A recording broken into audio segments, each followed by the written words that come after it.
For the left shoulder, once we've got all our back stitches on hold, we're going to reattach our yarn and pick up and knit along this edge. Now these are the lovely increases that you did right near the start, and there's the locking stitch marker, so we know where we're getting to with this.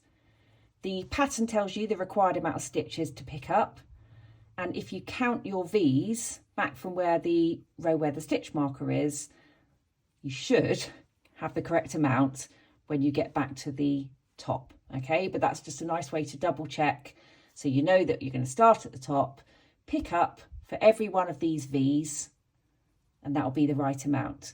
Now you can see in the pictures, this lovely prominent line of V's is going to show at the back of the shoulder. So we want to pick up under the edge stitches just to the side. So all you do is put your needle in from the front of the work. So we've got the right side facing, putting our needle in from front to back. I'm basically going to make a little loop like that just over my finger with the yarn, pop it over the needle and pull it through, catching the yarn.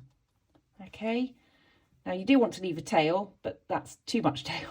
So I'm just going to pull my working yarn a bit so I haven't got such a crazy long tail. So I've done my first one and I'm going to find the next stitch along. You can see these holes. As I said, we're going just to the side of these lovely V's, just underneath the edge stitch. So I can see there, if you look carefully, you can probably see the ladders in between. So I'm going to go into the next hole, bring my working yarn knitwise, so as if to knit the stitch, and just catch the loop and pull it through, and then into the next hole.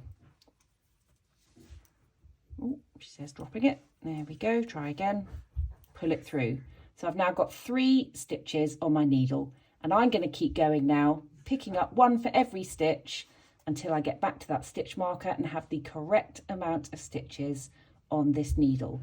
And then we're going to knit in that direction. So I've now pick up and knit all the way along this edge, and I've landed in exactly the right place with the right amount of stitches, which was very satisfying and a bit of a relief. So now when I turn my work ready to purl back the other way, can you see that's where the seam is? That actually gives it really nice structure. It's a really nice feature of this design actually. And then I'm going to purl back, and our stocking stitch is going to go that way, and you can hopefully already see where that line is going to show.